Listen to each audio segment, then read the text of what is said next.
Delegation is one of the most important competencies that a manager can master. It can also be one of the most challenging. It's used in a number of different ways. Managers delegate to distribute work, so it takes work off of their plate and it frees them up to provide more value as a manager or to work on higher level activities. It's also used for developmental purposes, to give employees an opportunity to develop new skills or knowledge. And when it's done the right way, delegation can actually help create a more motivating work climate. All we mean by delegation is the process of assigning some degree of authority and responsibility for specific work to another person. Sounds simple, right? Most managers find that it's a skill that takes time and effort to build.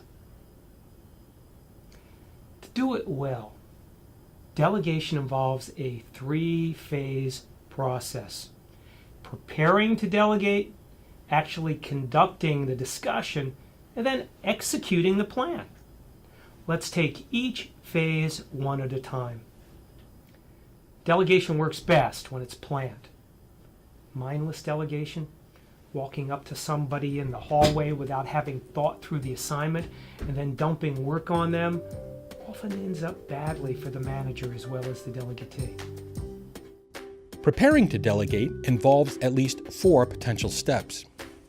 Identify what needs to be accomplished. Be specific. What are the outcomes that you are hoping to achieve? What are the goals? Analyze the work. Once you've clearly identified the overall outcome, you need to focus on the work itself and the skills required to successfully accomplish it. What tasks have to be accomplished? What type of knowledge and skill are required?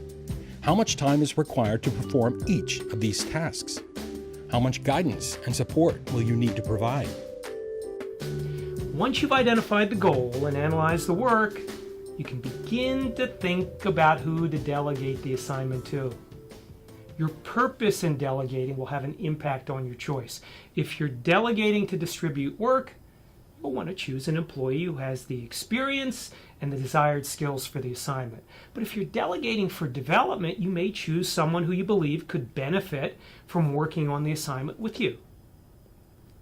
Finally, give some thought to the level of authority that you'll assign. That level of authority could run the gamut from looking into the issue and getting back to you with their findings to giving them the authority to manage the entire project. Your decision about how much authority to delegate should depend on the complexity and the needs of the assignment, the delegatee's experience, and your availability to provide guidance and support and oversight.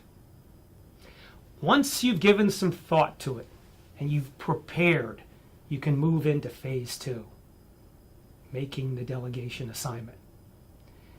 This is where the assignment of authority and the agreement on outcomes actually takes place. The delegation discussion should be a collaborative, two-way dialogue, not a one-way information dump. Within the discussion, make sure that you provide the delegatee with all of the necessary information, all of the requirements, and all of the resources that they need to actually complete the assignment. The way you approach the conversation and the level of details that you provide may differ from one discussion to the next based on factors like the employee's level of experience, the employee's level of interest, and the level of authority that you choose to delegate. Finally, once the assignment's been delegated, your role becomes one of primarily monitoring and providing any needed guidance and support. One support action you may need to take immediately is to notify stakeholders of the involvement of the delegatee and the authority that you've invested in them. That will help to establish their power and their credibility. And then follow the plan.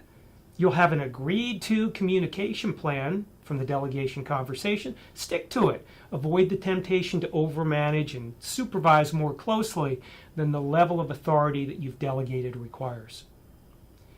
Use the regularly scheduled checkpoints to track progress and to ensure that the project's being completed correctly and on time. The 3 phases I've just highlighted are all scalable.